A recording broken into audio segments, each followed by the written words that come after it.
Yeah, they use it in the hospital, but it's used to treat patients with severe pain or to try to manage pain after surgery.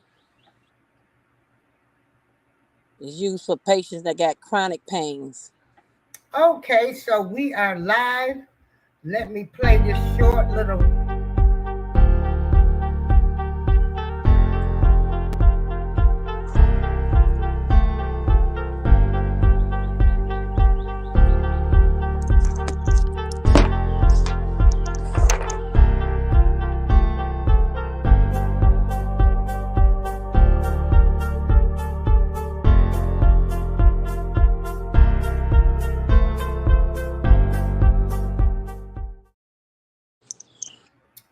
Hello, hello, everyone. Hello, together we break the chain. First, I want to introduce my guest, Miss Regina Bew, a lady I consider a friend. Miss Bew is from Joliet, and she knows more about Joliet than I live here. And she has the information, the right information. And so, as I share the show, I want you to know Miss Regina, um, this lady that's already in a show together. We break the chain productions. She knows all the information about DCFS, and so she can give you anything. Well, you know about DCFS too, but she knows everything going on with DCFS. And hey, cool gamer. Hey, B Sparrow Talk. Hey, Wellness with Frugal Mom. So, Regina, you go ahead and introduce yourself while I share the show. Hello, everyone. My name is Regina Bew. I have a platform that's called The Point of View. I am originally from Joliet, Illinois, but now I reside here in Georgia. My platform is mainly based on into helping people with things that they can't help themselves with. Um, People call me and ask me some questions about some things that they're going through. Um, if it has anything to do with the law, if it has anything to do with your housing authority, um, uh, evictions, um, community problems, and things that you want to get done in your city and you don't know how to start or where to start from, can usually direct that person into helping them get to speak to the right people to get the ball rolling.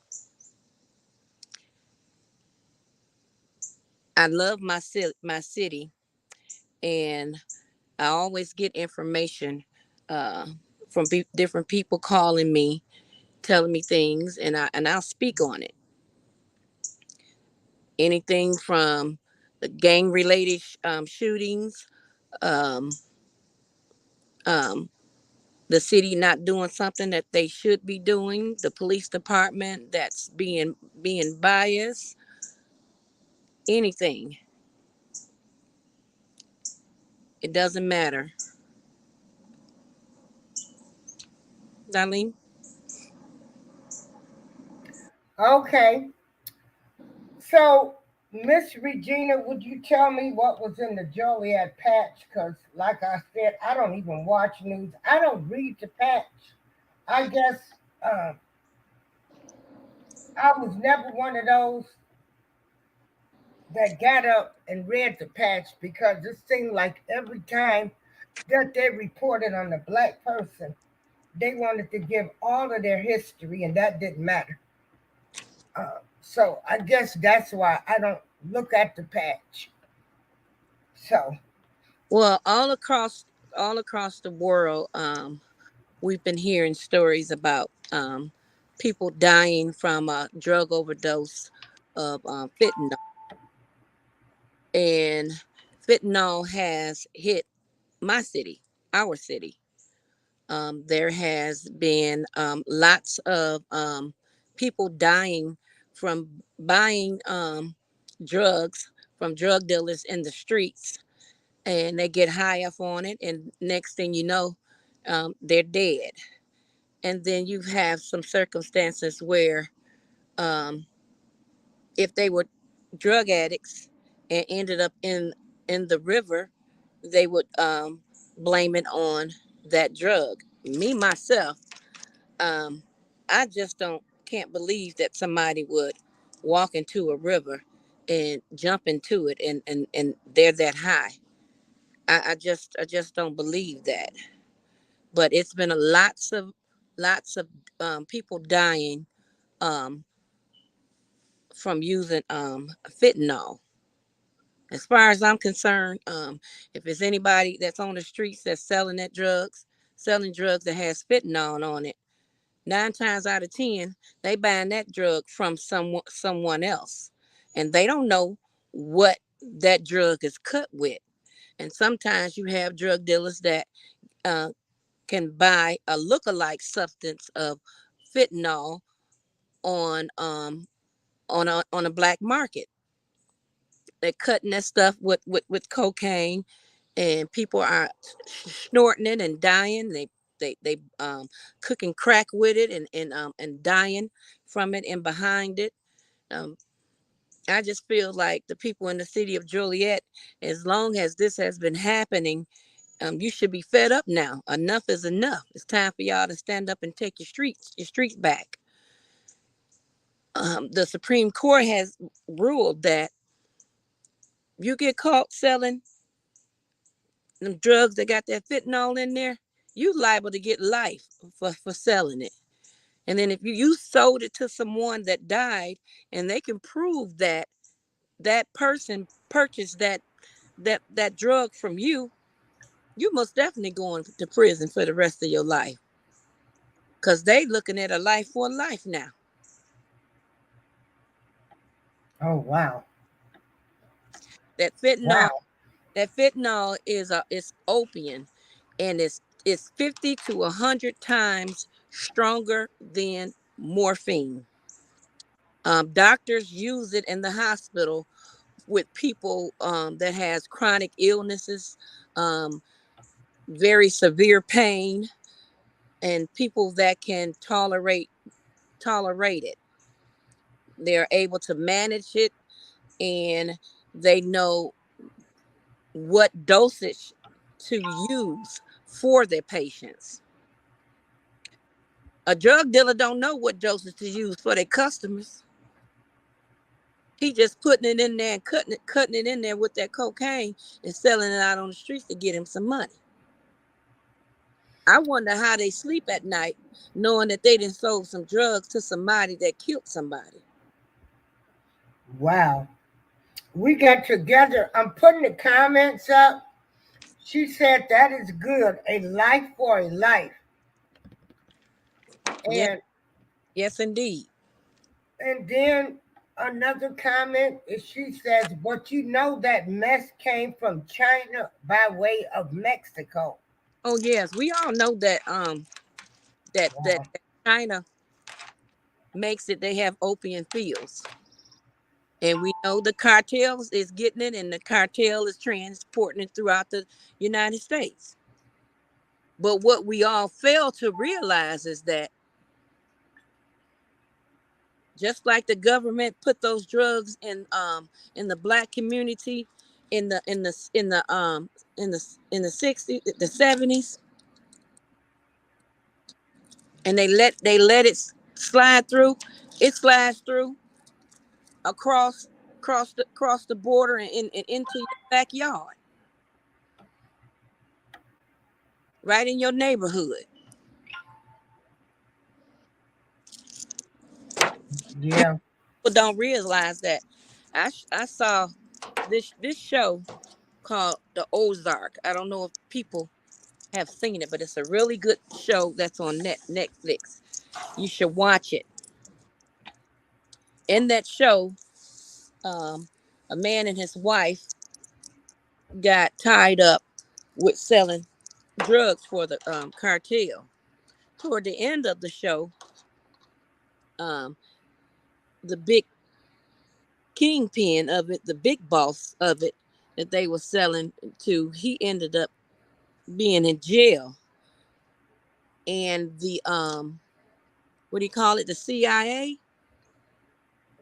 they wanted them to keep selling the drugs. But the big kingpin, he had to do so much time. They wanted to keep it going.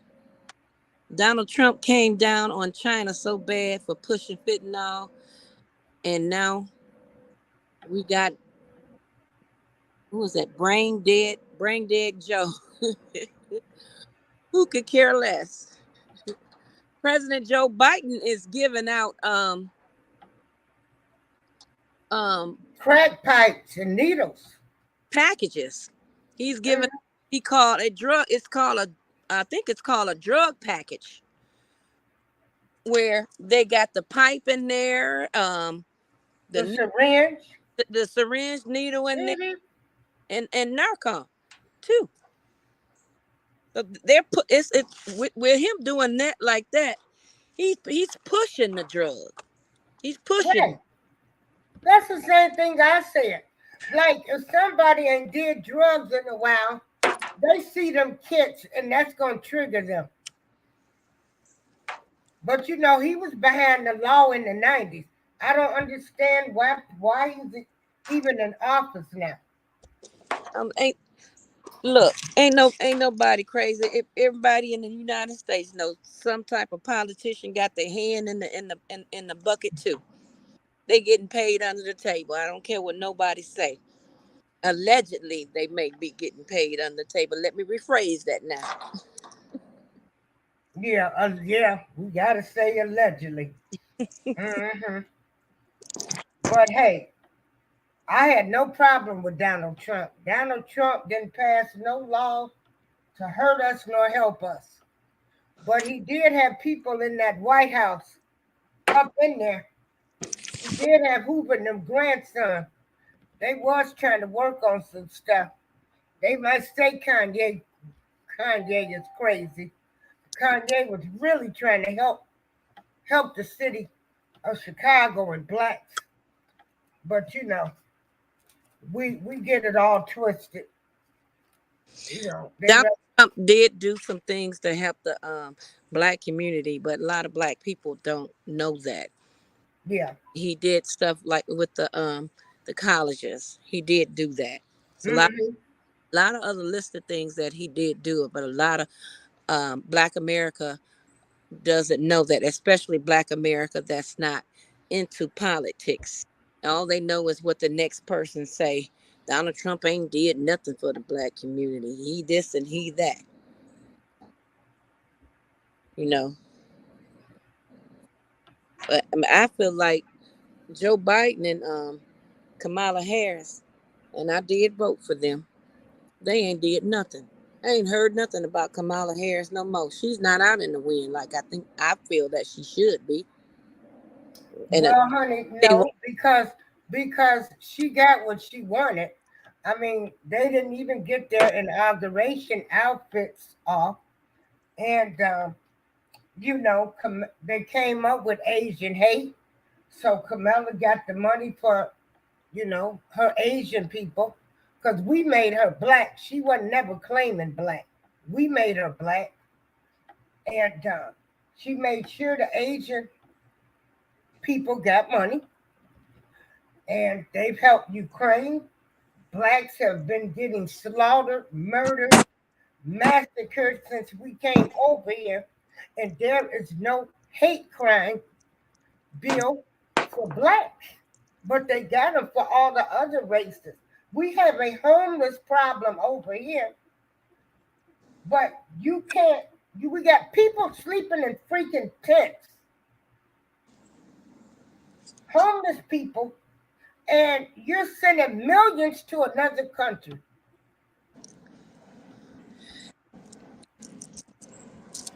millions. They sending billions. I mean, in billions, They yeah. send 40 billion. Joe Biden, they send 40 billion over there to the Ukraine. I Ukrainian. know. For a country, and this country is known for human trafficking. Hmm. What is that? My fault. I Yeah. think human trafficking happens all over. We just don't hear it because it happens out of the states too. We just don't hear it because we're in the United States. If we don't Yeah. listen to international news, we won't learn anything. We won't learn or know anything about. But Ukraine is participating in a whole lot of stuff. Hey, Chef Hit Dice, how you doing? And so, I am so glad to have Regina on the show here. She came to Joliet. And right, they don't even like black people. Do you see how the Ukrainians treated black people? Yes, I saw that on YouTube and on YouTube where there were African people there over there, and there was this woman that was talking. She's African, and she was trying to get on the train to leave, but she couldn't get on the train to leave because they put the Ukrainians first, women and children, then the men, and then the black people last. That right there was enough to see that they didn't care about all people, and especially black people. Somebody said Ukrainians do not like black people, period. We I believe that. I believe They that don't. believe that in my heart. They don't. Um, and Regina, I am so fortunate. I have a pretty decent audience that follows me, and they come in. And I am so thankful. These are all people I met on the internet. B Where did B Sparrow Talk go? I go in on her show on Fridays, and we do like a weekly recap. But what I was trying to get you to uh, that we were talking about last week. Somebody said the Russians told the blacks to come to them, and they are in Russia. Oh, okay. I would have went to Russia too.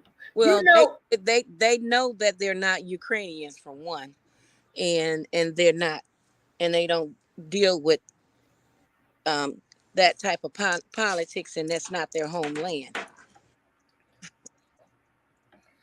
they know we ain't got nothing to do with what these people doing over here, over there. Yeah, um, most Africans they go over to those other countries for school, and that's the only reason why they're there. School or either some type of business. They put their men and women and children and animals, and then black folks. Yes, they did. Now you know that's a shame to get treated like a dog, worse than a dog. Well, they gotta answer to the Most High anyway. When they get up, when they get up there on Judgment Day, their mouth is gonna drop. Yeah, and that's what I tell people, and that's what I'm trying to finally realize too. Is like, okay, I'ma just let these people do whatever they need to do. So last week, they said preach, sister, preach. As you can see on the screen here that I'm sharing, Mm-hmm. and this is what I had Miss Regina to come on the show, was to talk about the father. of Jacksonville rapper Queso will testify against his son in the 23-year-old's upcoming first degree murder trial. So Abdul Robinson, 51, has agreed to cooperate with prosecutors in the murder trial involving his son Hakeem Robinson, who goes by the stage name Kasu, I don't know. And so my question is, would you turn your son in?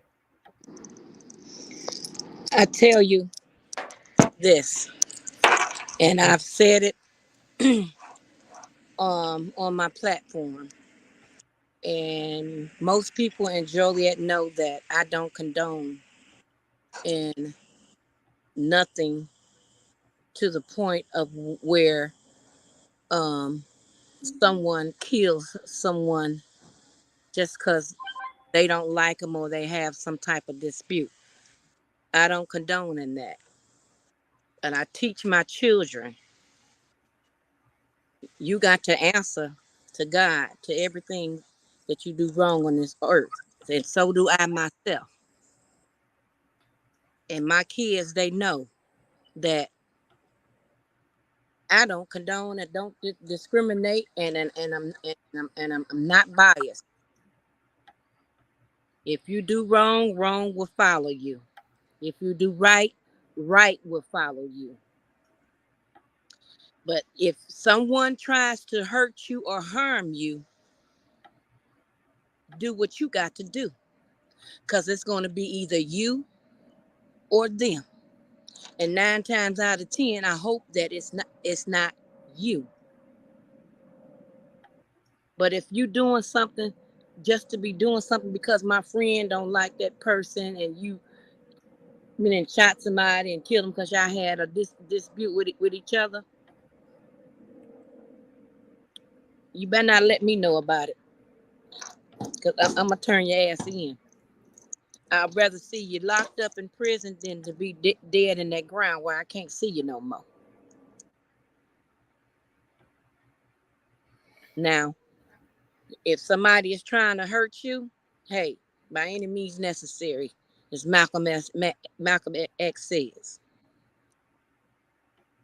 Because sometimes um, you can't go to the authorities. They got this street code. They don't snitch. What Queso father is doing, he's snitching. He didn't bypass the street code, and then to turn your son in on something that um you allegedly were involved in too. It just seems um kind of crazy to me. If you well, from what I read, the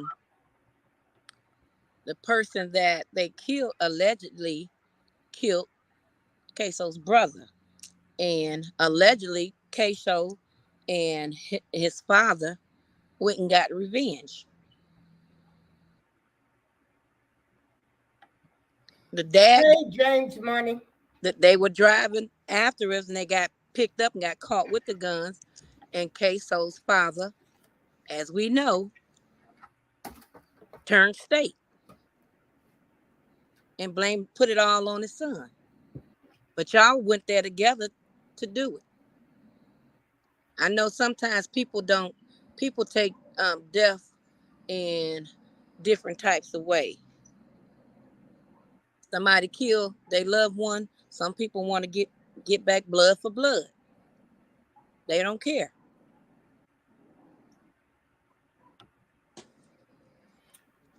And that's how I felt, you know. And if that was me, and that was me and one of my sons, and we went and did something like that, I'm gonna keep my mouth closed. I'm just gonna keep it real. I'm not gonna talk to the police. Well, But that's what I'm I saying. think I thank God that my heart don't swing that way to hurt somebody. I let God handle it. Now in my younger days, I didn't care. Now that I'm older, I see things differently. So I wouldn't go that route.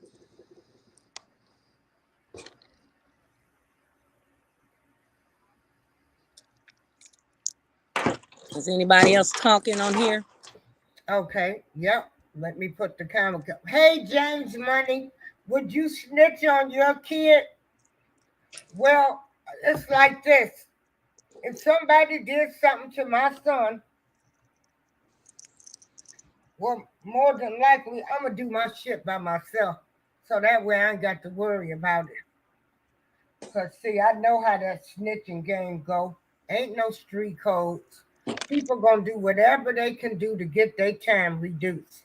So if any of y'all think these your friends and people going to go take the weight, they'll put the weight on you before they take their own weight. Been there, done that. Been there, done that. Was put in a situation I could still be in prison for. But God. Especially if they see how much time they talking about giving them, they gonna sing like a bird. And so when people talk all this stuff, oh, they a snitch and what they ain't gonna do, let your ass get downtown and see what you gonna do. You gonna sing like a canary bird and every other kind of bird. So, we gonna keep this shit 100% real. So I would do my stuff by myself. Uh, then again, I don't know, cause I only got one child. You do something to him, I might kill you and stand there and wait for the police to come. Cause this is my only child, my only child. So if as old as I can get, the good Lord to let me live to see 59, um, I got enough sense now to know if I'm gonna do some dirt, I'm gonna do it by myself. Self can't tell on self. Be like the Godfather, sit on the Allegedly, and, yeah. and talk to the pigeons. The pigeons Huh? be do like the Godfather and sit on the bench and talk to the pigeons. The pigeons ain't gonna talk. Right. So yeah. So that's how I would be. I would not be you know, I would do my stuff by myself Mm-hmm. if I did anything. And then again, like I say, I have not been in that situation. And like we can say, allegedly, if if something was to happen, I still wouldn't open my mouth. But the age I am, I probably would let my child walk if it came down to that. I would let him walk and be able to, and hope he would go live a productive life if it came down to that.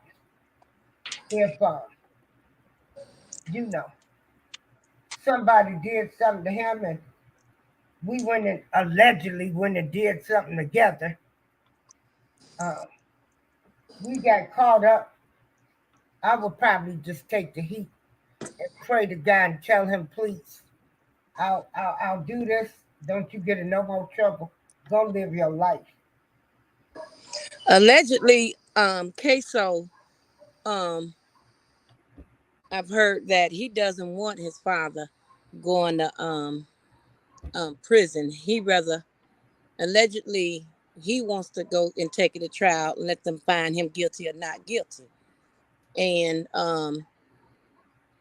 he feels like his father can do more for him on the outside versus both of them being in prison together for on the inside.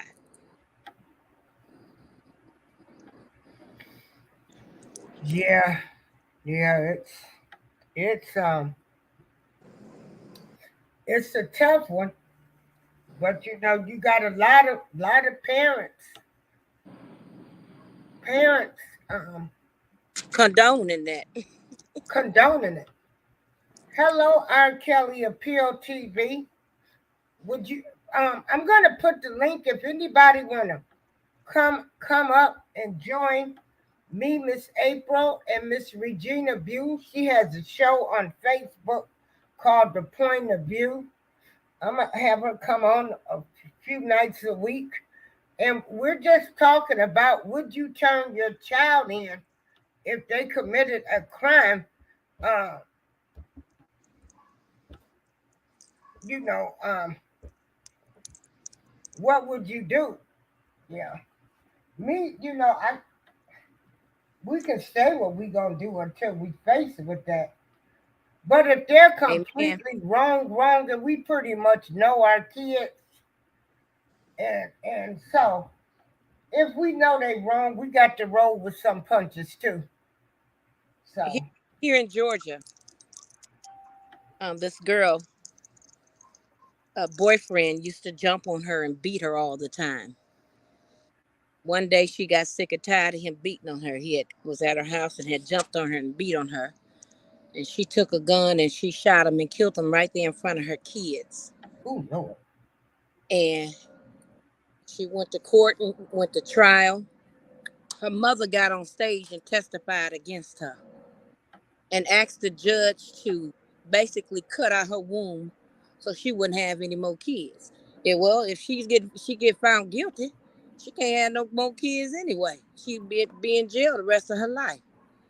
I saw the video on YouTube about it, and she the boyfriend had his phone on video, and it was going, and she had said, um, "I don't care.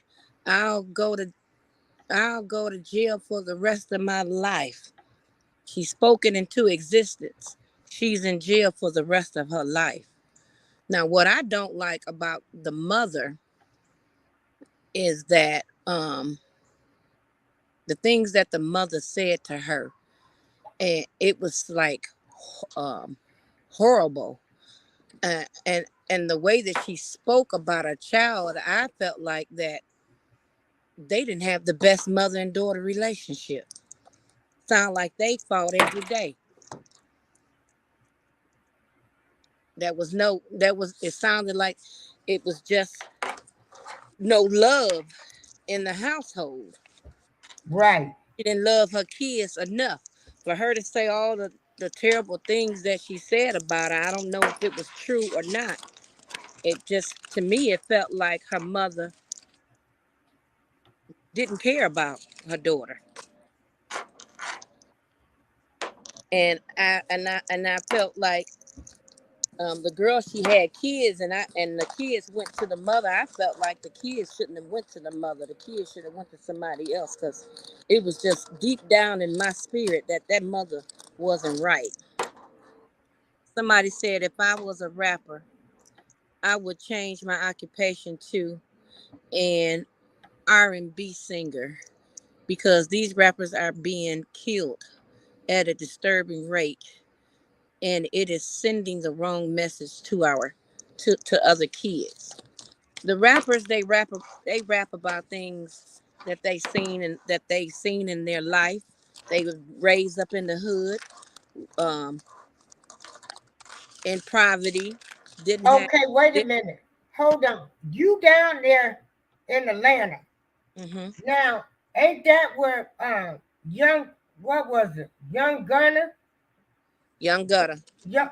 Now, was they? Do you know of this alleged behavior? Well, I think with that's that case, they charged him with the RICO case. Basically, um, they're taking a rap song that they sung, that they did, and they trying to connect it to some murders. And these rappers nowadays, and they rap about what happened, how it happened, how they looked, and the reason why they got into it. They rap about too many details of it. But rap has always been about your lifestyle, your upbringing, what you saw in your hood, how you lived in your hood. That's what it's been mainly about. When you have some rappers that into it with each other, it all be basically over some BS. Who rapped the best? I don't like him. He can't rap. Everybody got they say and something. Next thing you know, you see on Instagram, um, rap, this rapper and that rapper is into it with each other. They didn't bump heads. Now they fighting, and now somebody's dead. Me, okay. These kids, they see. If they living in the hood, they seeing stuff too. These kids nowadays is a different generation than it was when I was growing up. Ain't that the truth? They think they can outsmart you. Mm-hmm. They see the shiny rims and all this stuff. Everybody want to live like a celebrity and don't have celebrity money. And parents have to be consistent on what type of music that they let their kids listen to. But those children in school, it doesn't matter what you teach them at home or what type of music that they listen to. They gonna hear it somewhere else anyway. Girl, preach. Mm-hmm. Me, I never hid nothing from my kids, and don't hide nothing from my kids today. I keep it real with them. I don't bite my tongue. I'm not gonna hide nothing from my kids, and then they get out there in the real world and be gullible. You have to raise your kids to have common sense and street sense. Because Exactly. if they don't have any street sense, when they get out there in the real world, they're gonna get ran over and ran through. Yeah, that's so true. And I always tell people this. We moved out. We left Chicago and moved out to Joliet, and I had a great childhood growing up in Joliet. We did a lot of things back then. We used to walk all night long, go to house parties. We rode bikes from the west side to down on the end to the hill. We went to all kind of house parties, the board and building. I mean, we double dutched all day. I don't even see kids outside playing these days. No, right now the kids are um I think the rap videos they have been influenced. The young females they influence on wanting the BBLs. They want the long hair, the Gucci, the Louis Vuitton, the Christian Dior, the Air Jordans, all the popular name brand clothes. They want to follow the celebrities and try to look like they got money. And these females be buying $500 wigs and rent due next month in a few days. Girl, I wear a lot of wigs. I go right to the sale aisle. Yeah. No, they don't want that. They don't want that. Those Oh um no, they want that human hair, that hmm lab. $100 here and stuff. Yeah. Mm-mm. No. And all of this stuff now that they doing for proms and uh, prom send-offs and all of this stuff. I'm like, when did they come with all of this stuff? Like, why do it have to be us? I think white people do it too. They have prime send offs. We just don't see it because we're 9 times 10 you're not friends with them. Mm, When I was going to school, when I was in high school, they had prime send off, but the only difference is we had limousines. Now they've written Rolls Royces. right. We had limousines, and I remember Miss Gavin cooked breakfast for us the next day after the prom, and we all went over and had breakfast. I mean, it's just it wasn't no big old decorations and all of this. Oh my goodness. Somebody said, and they take the child support money and spend it on their selves. Yes, you have some females that does that. Spend the money on themselves. And you have some females that spend the money on their children or for their household needs. That child support money, and it's not only for to buy clothes and food. That child still got to have a roof up over their head. The lights, water, and gas got to still stay on. You have some parents, um, um, females, and some men that have their children too. They don't even get child support. My oldest son is 31 years old. I've never gotten child support. My last child is 18 years old. I've never gotten child support. They are on phones now. Oh yeah, they be too busy on social media and on their phones making TikToks and what have you not. When I was growing up, um, my parents whenever we would sit down watching TV, we didn't have cell phones back then. Beepers came along later on, but when we would sit down and watch TV, my dad would come in there and he didn't care if we was watching the TV. If it was time for the news to come on, he turned the TV or he didn't care if you was watching it or not. And sometimes he would make us sit down there and watch the news and he would explain to us what was going on.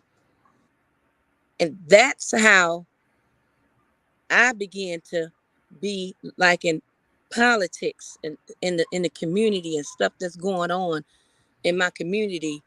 That right there, what my daddy taught me, it trickled down to me. And that was great that he took the time to explain to you like what's going on. Cause I'm gonna tell you, every day you turn the news on here, only thing you're seeing now is shootings. Um, how many people done got shot and killed? Now they killing babies in Chicago. If Babies and they you know. with That's why somebody, I be saying ain't no code. These mm-hmm. niggas a code. Y'all don't even know your bylaws. Cause children and kids is off limits, you idiots. Somebody says I am talking about the responsible ones. I am talking about the females that take the money and spend it on themselves. Oh yeah, Yeah, yeah. We know you was talking. You wasn't talking about the responsible ladies. Yeah, cause yeah. like I said, there I still. Else that spend the money on themselves. They want to go get their hair done, get the name brand, get the nails done, and don't spend a dime on their kids. And then you do have some females that spend their money on their children and take care of their business in their household. And sometimes they would sometimes um depends on what type of job they have and what type of income that they coming in into the household. Sometimes you have to take that child support money to keep the light, gas, and the water on, and to add some on to that rent. And Yeah. most of these females that have children, their their children's fathers living with another woman. The other woman, she might be on Section 8, or she might be may live somewhere where her rent don't cost that much. Don't cost that much, and they don't have that responsibility of having children every day. In Yeah. California, it's out of control. What's out of control in California? Women spending the child support money. I think that's all over the United States. It goes both ways. They spend it on themselves, or they spend it on their children, or either they spend it in the household to keep a roof up over their head and the utilities on. If they doing it that way to keep a roof up over them and their children's head, I, I don't fault them. Wow. You know, Females that females on Section 8 and driving Mercedes. Wow. You know, it's funny. I I never could qualify for anything. well, I look at it like this right here. If they on Section 8 and they driving Mercedes, hey, more power to them. Maybe they have the income to pay that car note and to pay that insurance. Maybe they have the good credit score where they can the 800 credit score where they can go and get a Mercedes Benz and don't have to put any down payment on it, and their car note and insurance is not high and they can afford it. Women that are on Section 8, a lot of people get it twisted. They think that's because you on Section 8, you don't pay no rent. And if you do pay rent, your rent ain't nothing. Newsflash. If you on Section 8 and you don't have a job, you're still paying rent. You have a portion of rent to pay. If it's a back in the days, it used to be $54. Now it may be like 100 and something dollars. And you got to come up. You got to come up with that. If you're paying, um, if you have a full-time job and you're working, Section 8 pays their portion of the rent and you have your portion of the rent. And how they figure out your portion of the rent is 30% of your gross income. I've known people that live in a house on Section 8, and the rent itself for that house alone is $1,150 per month. I've known people that pays the majority of their rent, $957, a few shy dollars away from $1,150. The rest of that change, Section 8 pays that. If you're not working, Section 8 sends you some money to help you pay your utility bills too. As high as rent is right now, everybody probably wants Section 8. Huh, ain't that the truth? Yeah. As rent has gotten ridiculous. Together we break the chain, say if you on Section 8, you are not supposed to be driving a Mercedes. Well, I disagree. You can't you can't say where what somebody should have and should not have. You don't know you don't know you don't know how they got it, what's going on, in their life for them to get it. You got a lot of people that's on Section 8. They work hard. They be maybe working a job making $18 an hour. They still gotta pay rent. Either way it go, Section 8 ain't no different from you renting a house for $1,100 and 50 months. So if somebody's renting a house for $1,100 $1,150 a month, they shouldn't ride a Mercedes if they want a Mercedes. You can't trample on what God got for somebody. You can't trample on a blessing that God didn't bless somebody to have. What's for you is for you, and can't nobody take it from you. Humanly, ain't nobody take nothing back from you but God. So if you on Section 8 and you riding in a nice ride, hey, more power to you. You got that credit score where you can get it, hey, more power to you. You got some females that they go and get a Mercedes bid. It don't be no brand spanking new Mercedes. That's 60, $70,000. Some of those Mercedes, you can get a Mercedes, you can get a Mercedes Benz for $2,500. Uh, uh, uh, uh, uh, um, a 2017 for about 2,500, $25,000. Let me rephrase that, $25,000. Ain't no difference from going to getting a Nissan Altima. They all ride the same anyway. They all need gas anyway. I don't even have a car.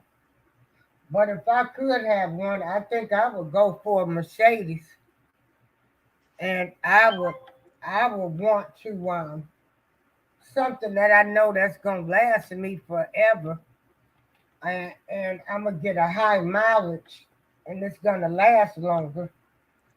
Yeah, yeah. We got another. Hey, bits and pieces. That Bonnie Rose, she says, I try to be a good role model for my kids. Now they are grown and they can take care of themselves. I don't have to worry about them. That's a blessing. Hmm. Hey, bits and pieces. She said, together we break the chain. She said, come to California and you will understand. You know, together we break the chain.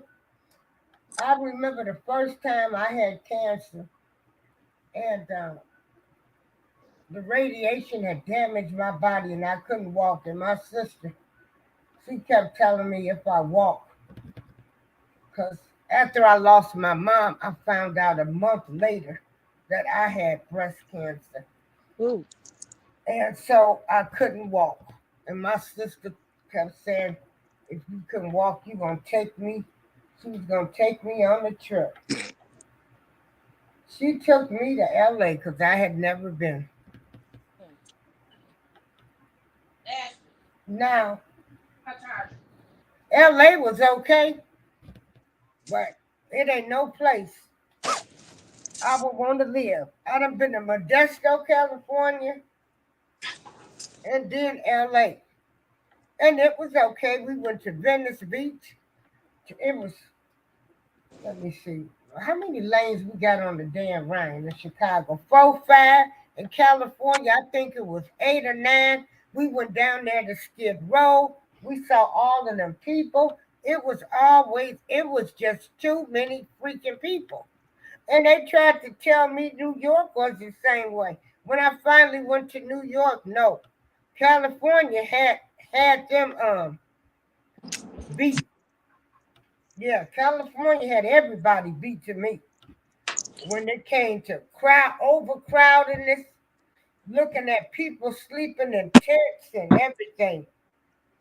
Mm-mm. Yeah, Back to about people on Section 8 driving Mercedes. You can lease those cars. yeah, You got a good credit score, you can lease those cars too. I'm sure there's plenty of women down here in Atlanta, Georgia that's on Section 8 in public housing. And I look at some of them like, dang, where they work at? You know, what they do is their business. I'm yeah, not gonna hate on somebody because they riding better than me or living better than me. I'm gonna be happy for that person, whether they on Section 8 or not, driving a Mercedes, a BMW, a Range Rover. I'm gonna be happy for them. when you look down on people that's doing something that you think that they shouldn't have, just because they on low income housing, or they're on low income housing, to me that's some hater nation.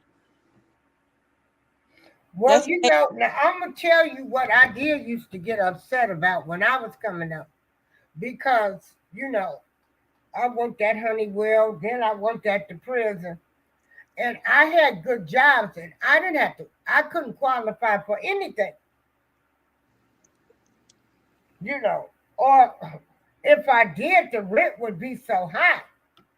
So I just felt like I did get a little annoyed at the system, because somebody could be making less money than I am, but because you were on Section 8, you were able. I drove around in compact cars.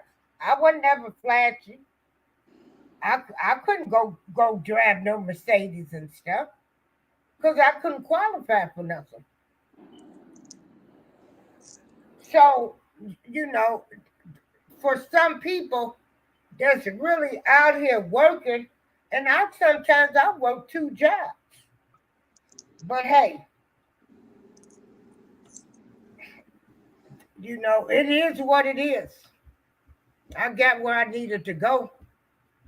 hmm But I never qualified for anything. Yeah. So, yeah. yeah, your income was too high. Right. That's what I'm saying. Your But, your income was too high. right. That's And so that's what we're talking about.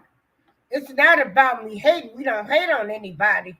It's just you to come up with these guidelines telling me my income is too high, and I'm already, because I'm working at the prison, I'm making good money, I'm working overtime.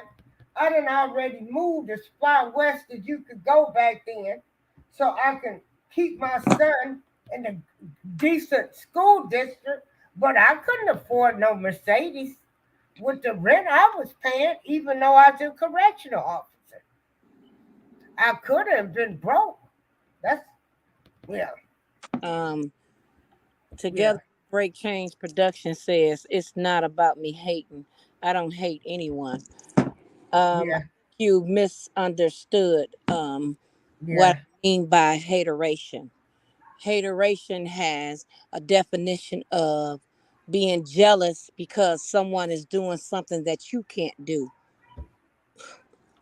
yeah. or you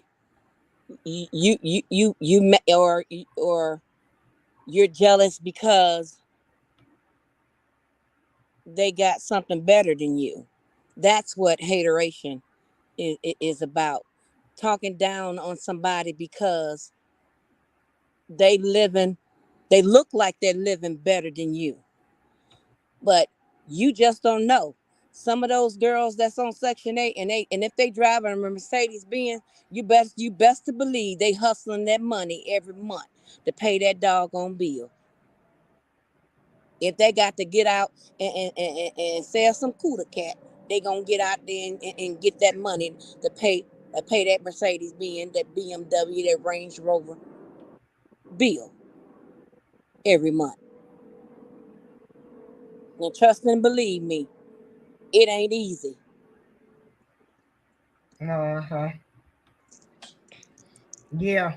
Yeah, you right. Uh-huh.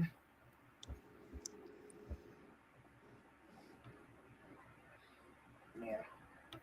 You said I used to Bonnie Ross. She says I used to live in low income housing. Now I own my home. Congratulations. Yeah. Yeah. That's wonderful. See, Yeah. that, that's Yeah. that's and that's something that I like to see people growing.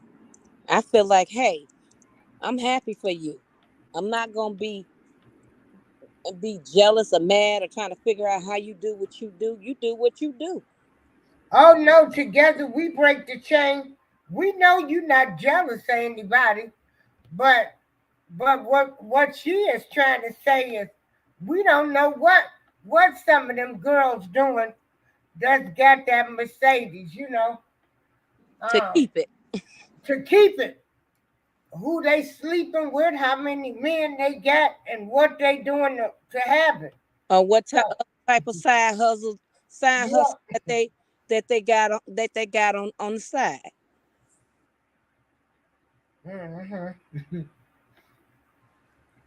yeah, Heck, some of them could have got hurt on the job and got a settlement on Section 8.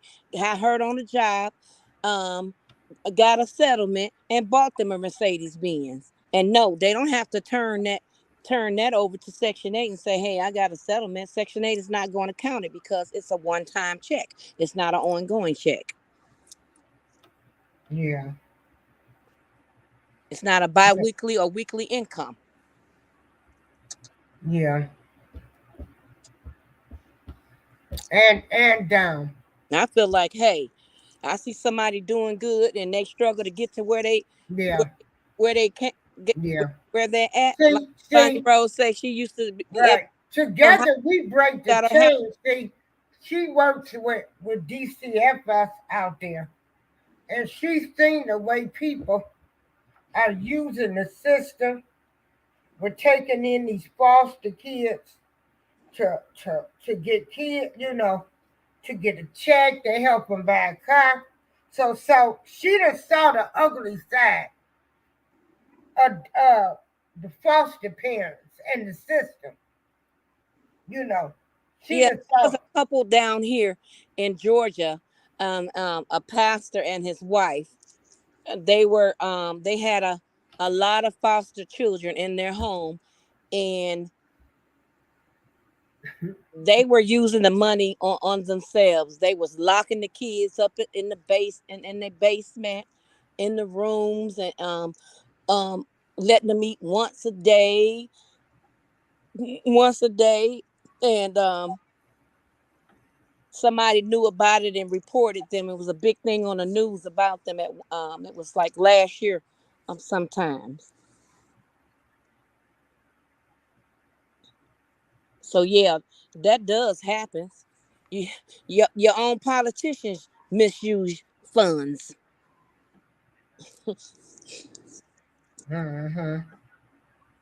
I, let, Yeah, let, let me tell you something. But public housing started off with Caucasian people. They were living in what we call the projects. right. Black people were living in shacks that had holes in it, and when they fixed it, it'd be like, hand me a piece of board it'll fit. They lived in little bitty shacks with probably 6 or 7 children in a little home where all of them couldn't fit. Had low paying wage jobs where it was hard for them to make ends meet to pay rent and utilities.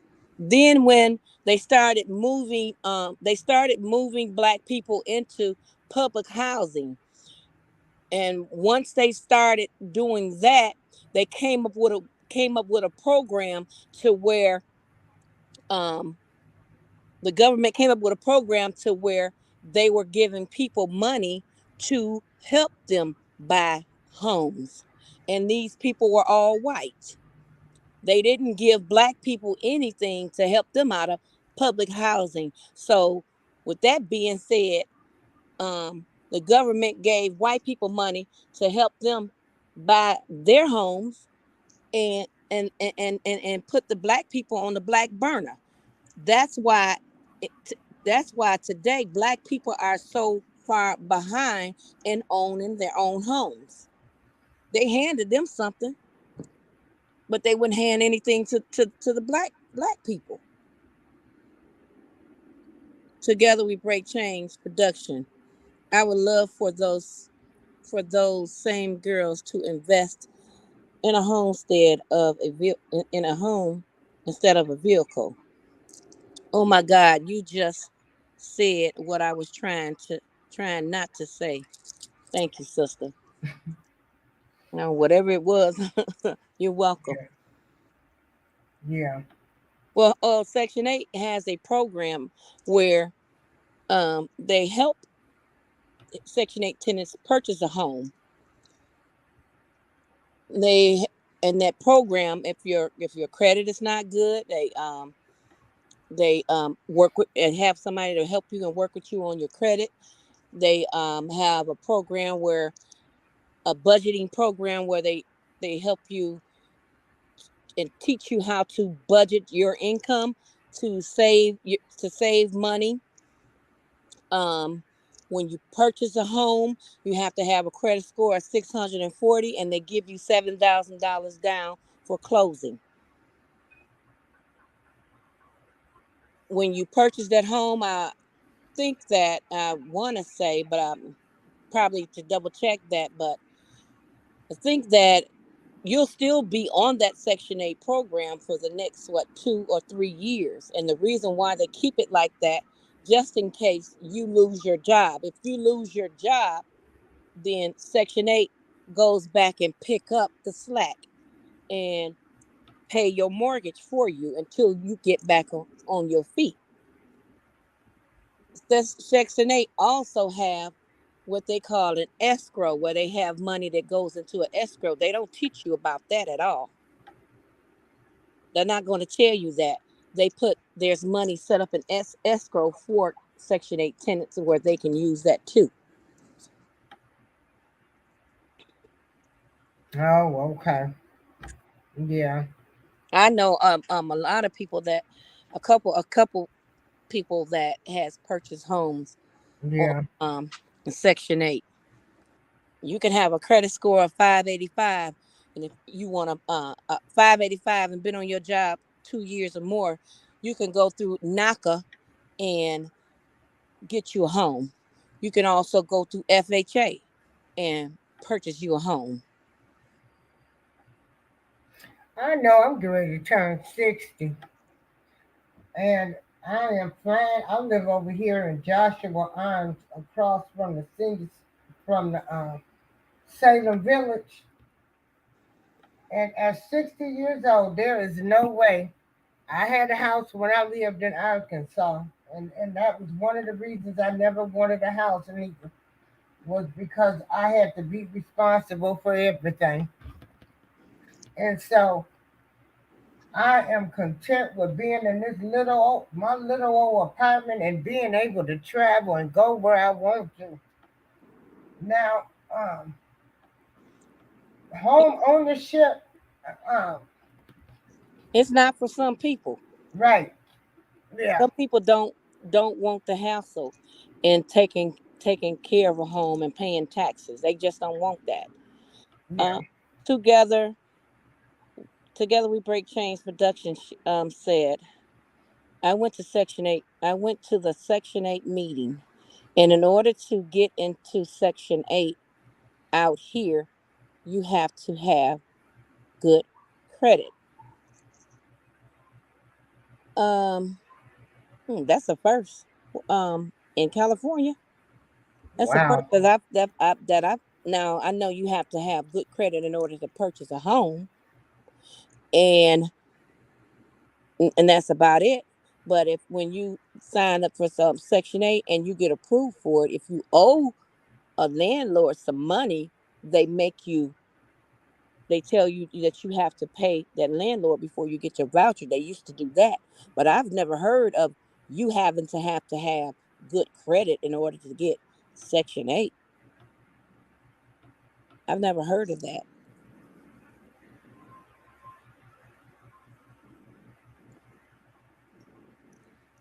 Hmm.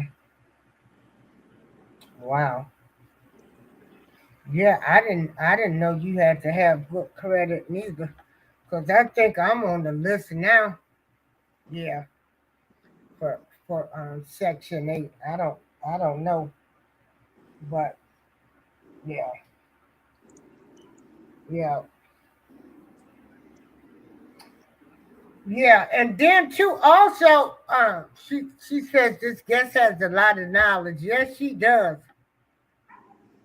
They said the reason is because people were messing up with the properties and not paying.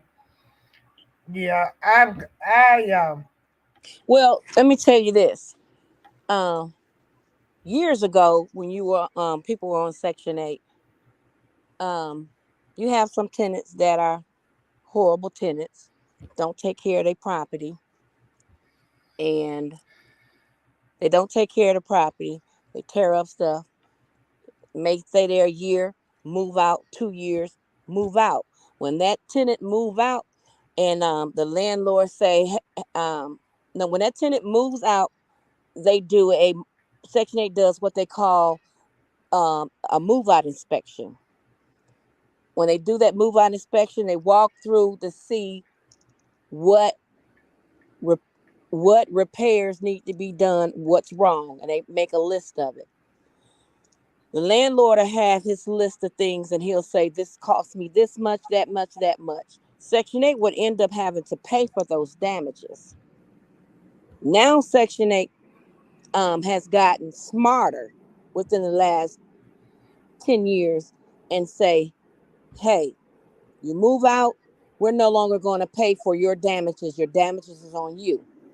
When you get Section 8, now you have to pay your own deposit and your portion of rent to move into the house. If you're moving into a house and that landlord wants first month and last month rent and deposit, Section 8 is only going to pay their portion of the first month rent, last month rent. You yourself, you have to pay your portion of your first month rent, last month rent, and your full deposit. Section 8 no longer pays for your deposit anymore. So then, like I know, you want your money back. You gonna make sure you're not gonna tear up nothing. But you got some females that just don't care. They don't pay the landlord, and the landlord put it on their credit, and they don't care. And the reason why they don't care is because black people, back in the days, and some parents in this day and time, they don't teach their children about credit. Paying your bills on time keeps your credit score high. You can go and buy anything that you want. You will need no Section 8. Together we break chains production. They so they said the reason is because people are messing up the properties and not paying. Yeah, you have some people that does that and messes it up for other people. Now that is true. Then you have some good tenants that really takes care of that property, and you got some tenants, they'll go in there, they see the carpet, they don't like the carpet, they'll tear the carpet up and put down wooden floors. They fix up somebody else's house. Why? Because they want to live good, they like nice things. Together we break change production. People mess things up for others, and it's sad. I wish everyone well. Yeah, that's true. And mess it up for other people. And see, a lot of people, they rent out Section 8 because they know that's guaranteed money as well. Landlords, some landlords, they do background checks. They check your rental history. Some of them might even call your previous landlord and say, how was this tenant? Same way as a job. When you're applying for a job, they're gonna call your previous employer and ask them, would you hire this employee back? That answer could be yes or no. yeah, yeah, and But those type. jobs can't do that no more now. They can't do that no more. Yeah, Well, the only thing they can do now and say that they worked here. This the time when they started, and this the time when they ended. Yeah, they But you, can't say they fired you or anything. they can't say they fired you. Yeah. Yeah. Oh, but Hmm. yeah, they can't say they fired you, but they can say no. They won't rehire you. And when they say that right there, that mess you up. You know, other people ain't gonna hire you. And if a landlord say, she destroyed my property. She did this and she did that. That new landlord is not gonna rent to you. But guys, now, hey, these females are smart nowadays. They're not gonna give that land. They're not gonna give a new landlord, the previous landlord, correct phone number because they know they done messed up over here with him. I'm finna give them my cousin phone number, and my cousin gonna answer the phone, and they gonna act like they the landlord, and they gonna say, "Oh, she was a good tenant."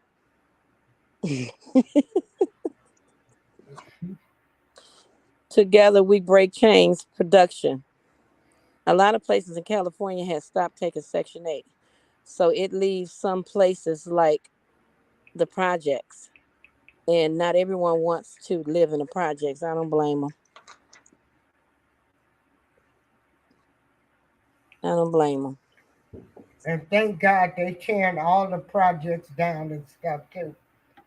Folks Yeah, putting folks all on.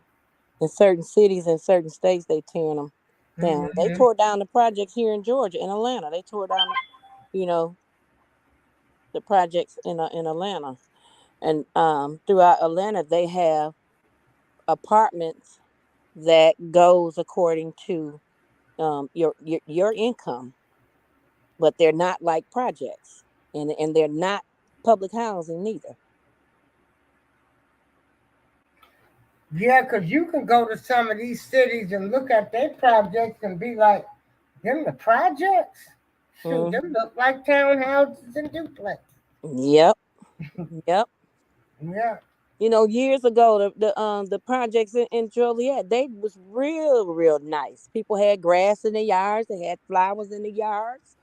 They kept up their yards, and then when that next generation came in and went downhill, they moved their boyfriends in, the gang banging boyfriends in, and selling dope. They fighting and they shooting and shooting each other, killing each other, and it's, next thing you know, it's all washed away. Time to tear the projects down and move them out to give them all Section 8. When they did that, they went into them white folks' neighborhoods. They didn't like that. They was trying to put up a fit about that in Joliet. Yeah, girl. 'Cause they moved a lot of them out there to Plainfield. Mm-hmm. Yep. But you got some women that are on Section 8. They, some of them, they like the hood. They want to still rent out in the hood and stay in the hood. That's the hood is all that they know. You got some females, they don't want to raise their children in the hood. They want to bring their children out of the hood and take them into areas where there are better where there's a better school system. And then they don't got to worry about somebody shooting or shooting and gang banging and killing in certain suburb areas. And I don't blame them for doing that.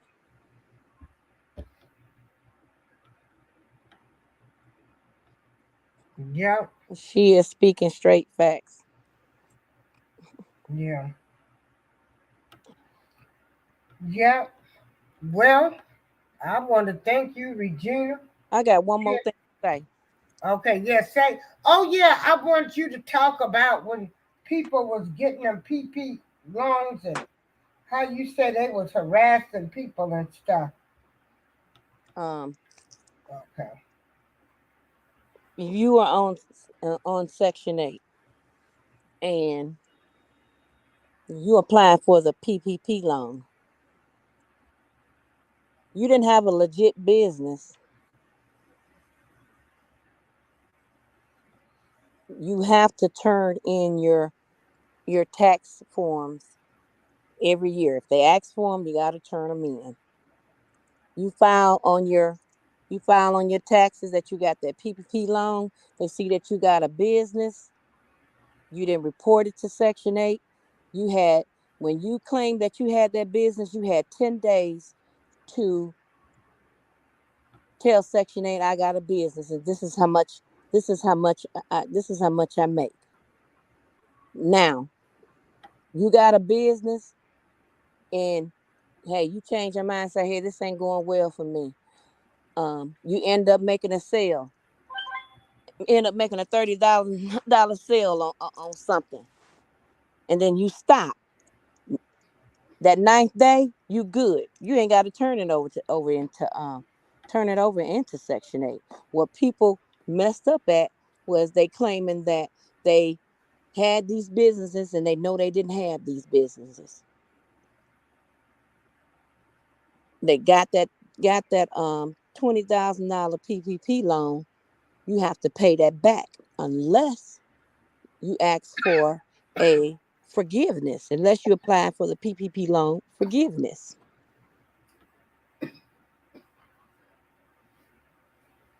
If you were smart,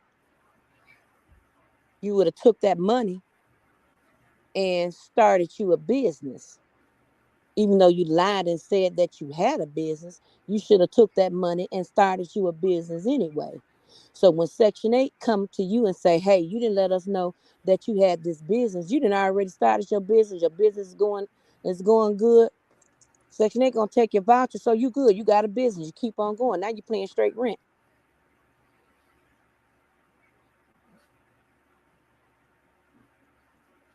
But I want to talk about the projects up on the hill that got torn down and they didn't rebuild anything back up there. Do you know if they're gonna put something back up there or not? Have you heard anything, Darlene?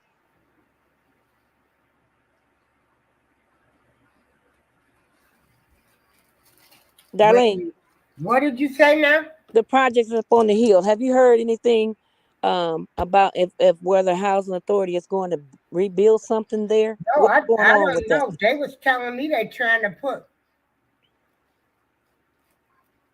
so so I don't know what they're gonna do. Girl, like I say, these Joliet politicians, you know how I feel about them. And all of them in office, they'll let you know what's going on. 'Cause Um, trust and believe. They know what plans Joliet got for that property up there. well, I spoke to a city council woman on the city council board today, and I mentioned that they should put senior citizens affordable housing for senior citizens right there. Here in Georgia, they have affordable housings um, subdivisions for senior citizens, 55 years and older, and they built single homes, 2 bedroom, 3 bedroom, and they kind of like connect together, and some of them are not connected together, and they look really really nice. You have to be 55 years or older to live there, and that's what they should do right there on that hill, and have it gated, have a gated community.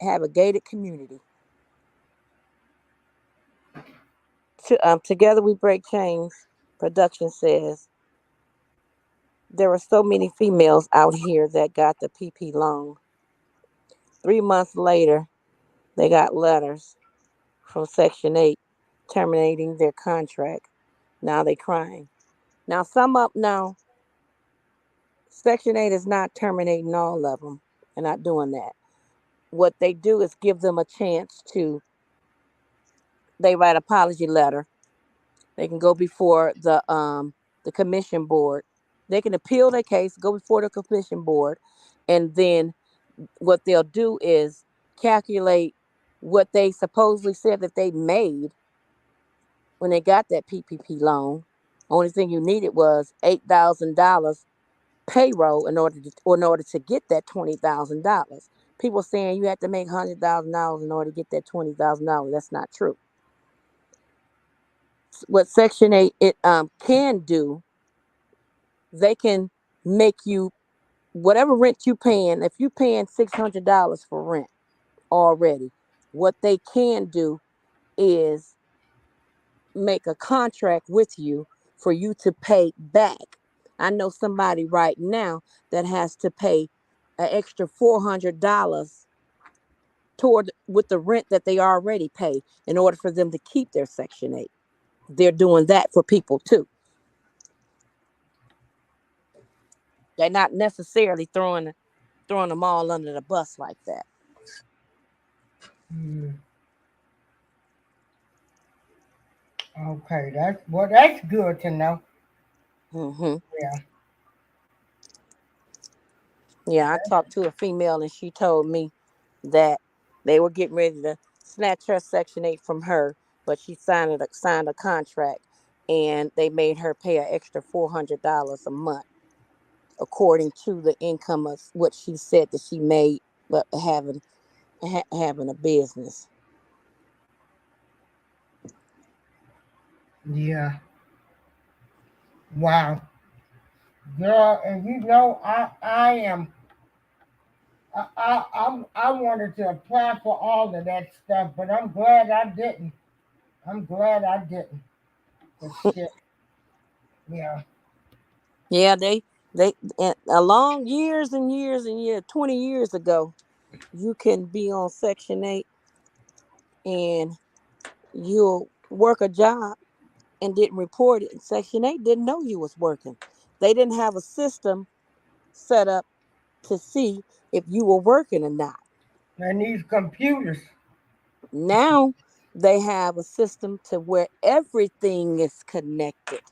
Any governmental uh, any governmental assistance, any employment, all of that is connected together. Now they know you're working. And so they can type that social security number in there and find out where you work, when you started, how long you been there, how much you make per hour, and what you bring home.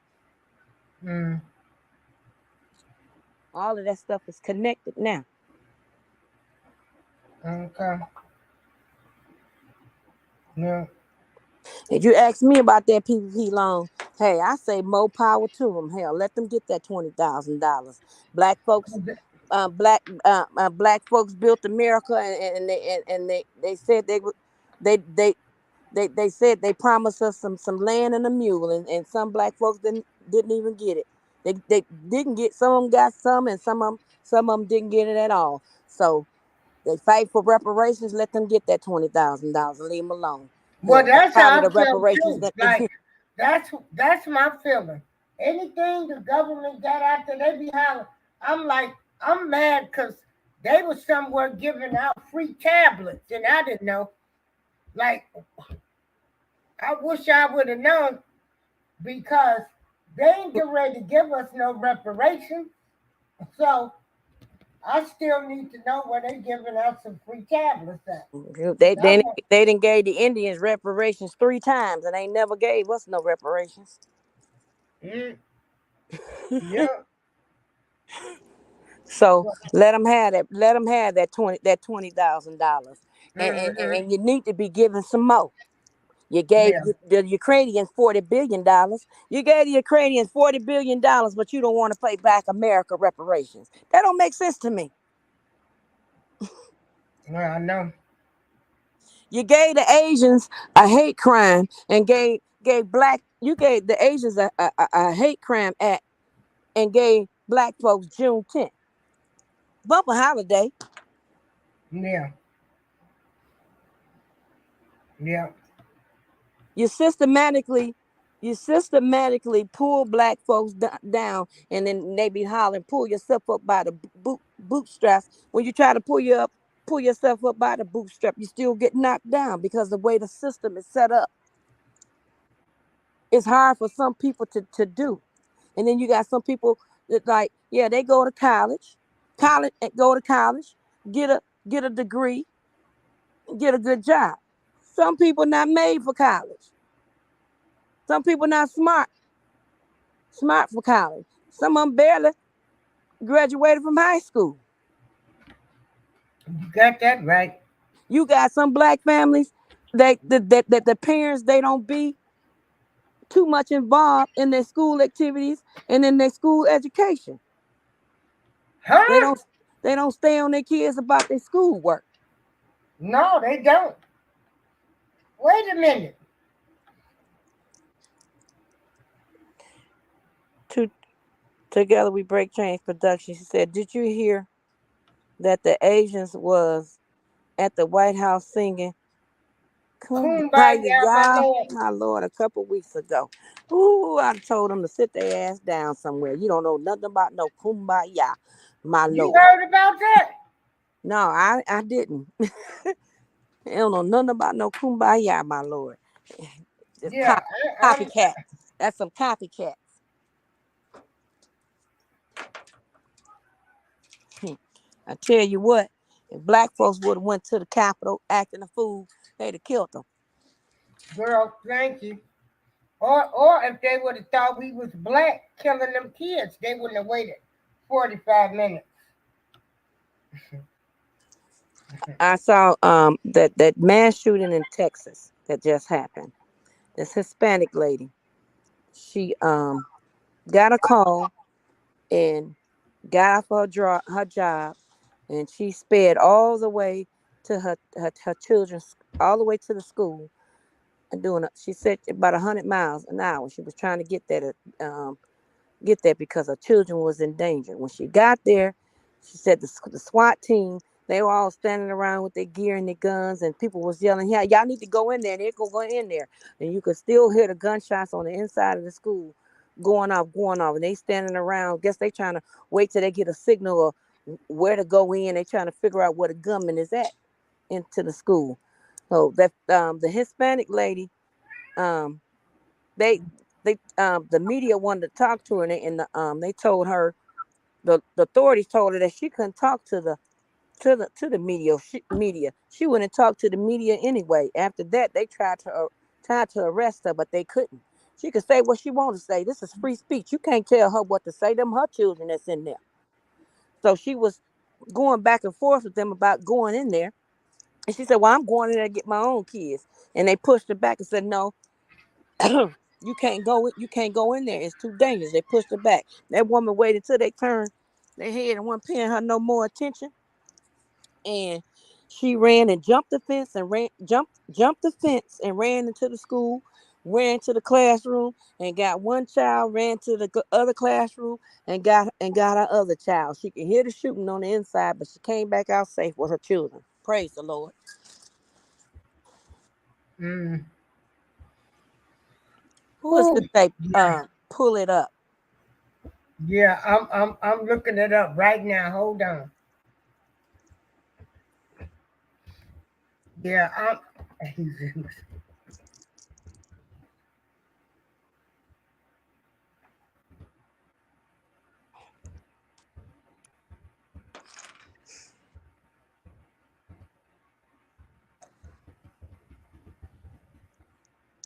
Yeah, I saw it on YouTube.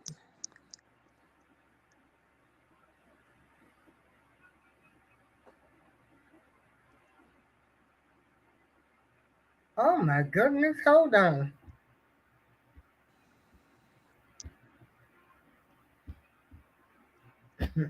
My goodness. My goodness.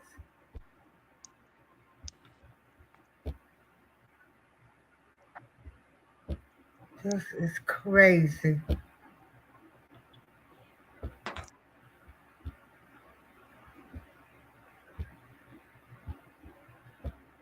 Okay, I found it on YouTube.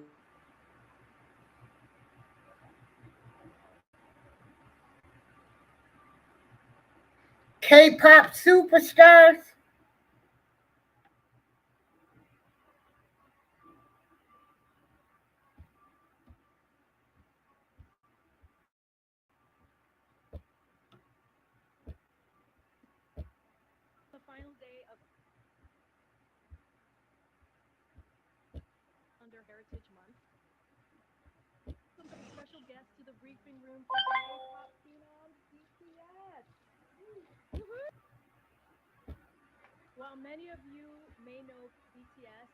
Grammy nominated international icons, they also play an important role as youth ambassadors, promoting a message of respect and positivity. After this briefing, they will join President Biden in a discussion about Asian inclusion, representation, and diversity, as well as addressing an anti Asian hate crimes and discrimination. and interpret what they just said. They're not going to take any questions. They're just going to come here and give some words, and then we'll start the briefing. Thank you. Thank you, Doreen, for your kind words. Hi, we're BTS, and it is a great honor to be invited to the White House today to discuss the important issues of Is this anti-Asian hate what you crimes, talking about Asian right inclusion, here? and diversity. 네, 오늘은 AANHPI 해리스먼스의 마지막 날입니다. 저희는 AANHPI 커뮤니티와 뜻을 함께하고 기념하기 여러분들이 계셨기에 이 자리에 올 수 있었다고 생각합니다. 정말 감사합니다. 네, 한국인의 음악이 서로 다른 이해하기 위한 또 한 걸음이 되기를 바랍니다.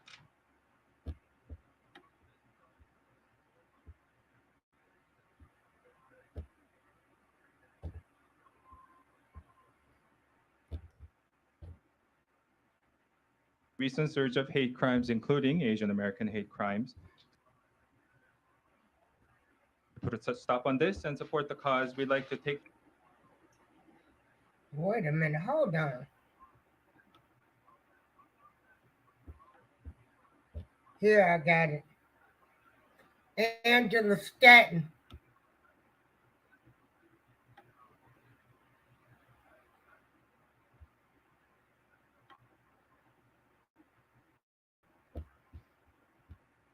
Angela Stanton, that's my girl right there. She reported on it too.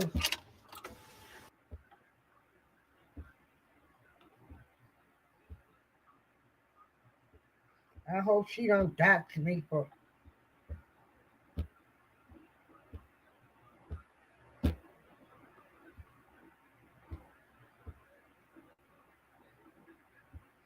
I don't know how I missed this, because I'm usually up on everything.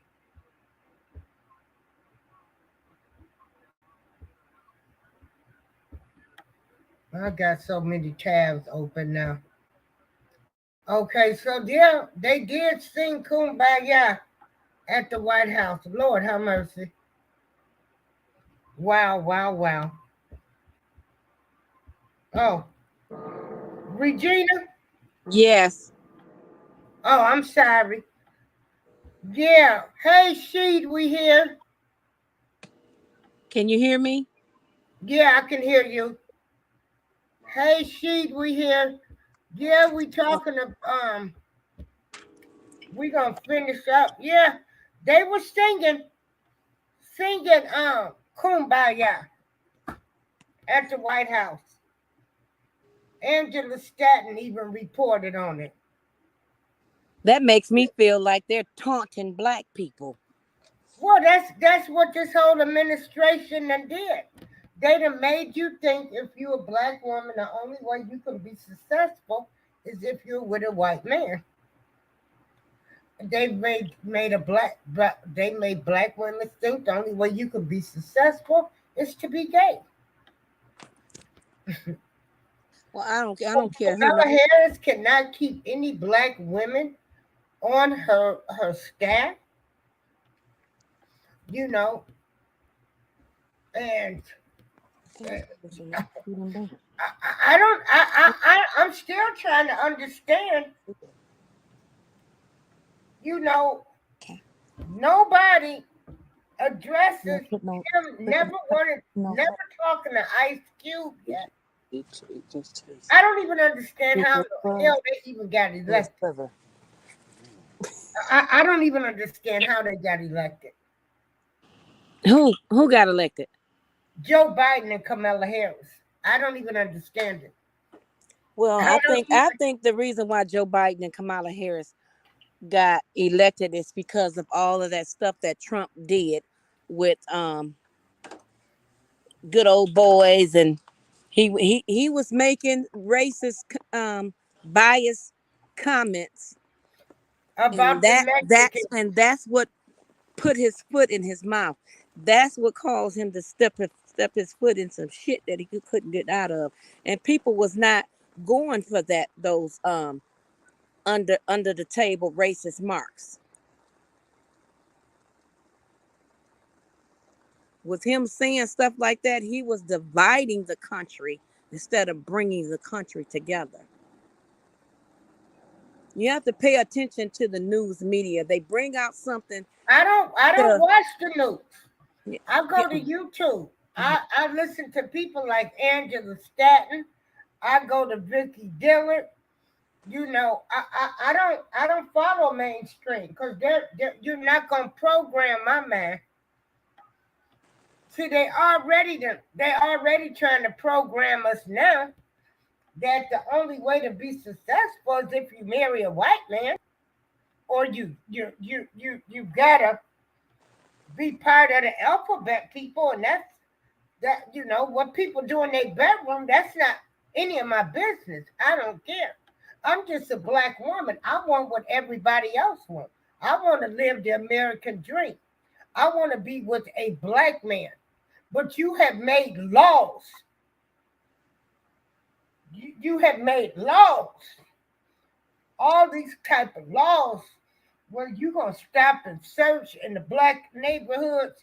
Doggone well half of us got tickets. We can't afford to take off work. We don't know we can send somebody down to the courthouse for our ticket and get an extension or ask for court supervision. It's so many laws that are being passed to hurt us. Then we hate on each other too much. the black community lacks learning the laws. Yeah. I have boys, so I teach my boys. There are policemen killing young black men, and people say they should comply, but sometimes you don't have to comply. Back in when I was growing up, you had polices that would jump out on guys, and they wasn't doing nothing. Put them Nothing. up against the car. Grabbing the dope Put boys and everything. yeah, put them up against the car and um uh, slam up against the car and search them, plant dope on them, even if they didn't have no dope. So now some black people are learning laws. If you don't have reasonable articulable suspicions of a crime, that I have done a crime or about to do a crime, you better go on about your business. Leave me alone. I don't have to show you no ID or anything. So that's why I post a lot of stuff on my personal page about um auditors. I like watching We the People. I like watching the auditors, how they go to government facilities and they film, and you have police officers coming out telling them you can't film here. There's no filming here. Our policy is that there's no filming here. I see them where they go in courthouses, even into the federal courthouses, and they be filming, and the security guards get mad because they filming and they want to put them out and stuff, and then they won't leave. Then they call the police, and you got some police officers that don't know the law and say, hey, you got to leave, you got to go, or I'm going to take you to jail. Well, sir, before you do that, you need to make sure and double check before you lose your qualified immunity. You need to get your supervisor. I want a supervisor here right now. Then the supervisor comes, knows the law. What they're doing is legal. They can stay here. The courthouse policy does not trump the Constitution. I learned a lot of stuff. I learned a lot in watching the auditors. And that's why I post them on my page all the time, so that people can look at them, look at the videos and learn it for themselves. And that's another thing in the black community. We don't teach our children that. I think that they should have a more intense um, classes at school to teach them. Girl, they not even they trying to they trying to take black history out of the school. Oh, they tried it. They tried it in Texas. They want to cover it up. And then they want to remove slavery from the history book. That's what I'm saying. In Texas, they try to cover it up. Hmm. And I told my I've been going to Texas since the '80s, since my cousin moved out there. I've been going to Dallas since the '80s. That you know, That's that's right. Together we break change productions. You can record any public official under the First Amendment. That's right. And she said they don't want them to learn the laws. That's true. That's true. But now now these young black men they're learning the laws. Some of them are. I express it all the time. Teach your children the laws. I seen a video on YouTube where this police officer pulled this young black man over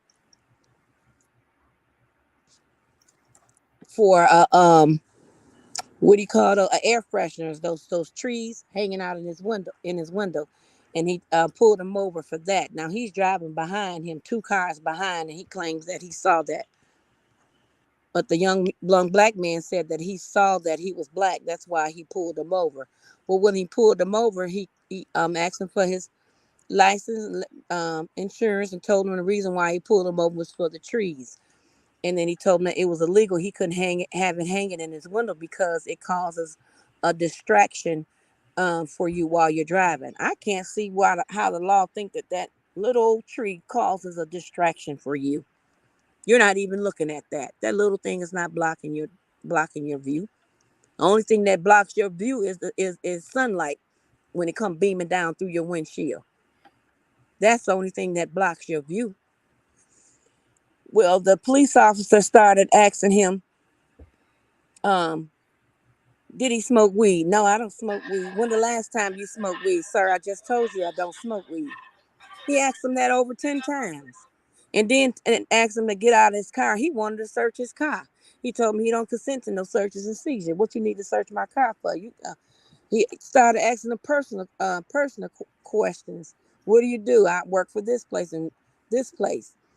What do you do over there? This is what I do. What do your dad does? My dad works for this company. What did he do? The little boy, he didn't want to answer that question. Man, why are you asking me all of these questions? All of this is irrelevant to the stop. So the police officer got to telling him, I don't think you're telling me the truth. I think that you smoked a little weed. You can just go ahead and tell me that you smoke a little weed. If you got a joint or something in the car, just let me know. It's not a big thing or anything. All I want you to do is tell me the truth because your eyes look glossy. It's like, man, I don't smoke no weed. I done told you I didn't smoke no weed. He did it entirely so doggone much. He ended up letting the young man go with a warning. The young man had called his dad and told his dad what was going on during the incident. Ended up going to the police station, filing a complaint, got him an attorney, and filed a lawsuit, and ended up winning and getting $15,000. yeah, that's what a lot of them gonna have to start doing. Mm-hmm. Yeah, And I tell people all the time, if a police officer does something to you and you know that it's not right, go to the police station and file a complaint. That complaint goes into their record and it stays in their work file all while they're there. If they got too many that's piling up that's the same, they need to reprimand them, demote them, put them on desk duty, or fire them, but depending on the circumstances. yeah, Some police stations, they let it slide, they let it go, they don't care. You got some police chiefs that do care. You're not gonna do this. You can't work here no more. You got to go. Then they got the union. They got the union to help them to get their job back. Then they turn around and do something else. This black man, police officer, right down here in Georgia, was working in I think it's Cobb County up there somewhere, and he got fired. He got fired for sexual assault. Um, he went and applied for a job at another um police station. They didn't put in his work file that the reason why he got fired, right? So that leaves room for him to go to another police station and get hired. I feel like when you get fired from another police station for and they fired you because you did something against the policy that they're not going to tolerate. No other police station should hire you. You shouldn't be able to become a police officer again. But they be able to jump from police station to police station to police station. Well, this guy, he left. He got fired from that police station, and he went to another police station. And while he was working there in the county that I'm in, he came in the county that I was in. He pulled over this young couple, a man, a black man, a black woman. He pulled them over, made the black man get out of the car and lay down on the ground. Told the young lady to get out of the car and walk to the back. Told the young black man he better stay down on the ground. But the way he faced him down on the ground, he couldn't see what he was doing. He took that young lady behind that car and he put a gun in her head and he raped her, and then turned around and let them go. This just happened this week, last week. Oh my goodness. It See, just this, and this is what it I'm just saying. happened a This few months good ago, old and he boy just got shit sentenced. gotta stop with these policemen. Right. Yeah, I yeah. mean, it's just sad. I watched down there in Florida. How did you see that? How down there in Florida when the police tased that this Hispanic guy on a motorcycle. He was pumping gas. They came and knocked him down. Get on the ground. Get on the ground. They had knocked him on the ground, and then holler, get on the ground. Get on the ground. Stop resisting. Stop resisting. It's three of them laying on top of you. Pull your arm. Put your hands behind your back. How can this man put his hands behind his back and it's two of y'all sitting on top of him, and his arms is up underneath his stomach. Put your hands behind your back before I tase you. Before I tase you. How you gonna pull his arm out and put it behind his back and it's stuck up underneath his stomach and he's laying on his arm and you're laying on top of him.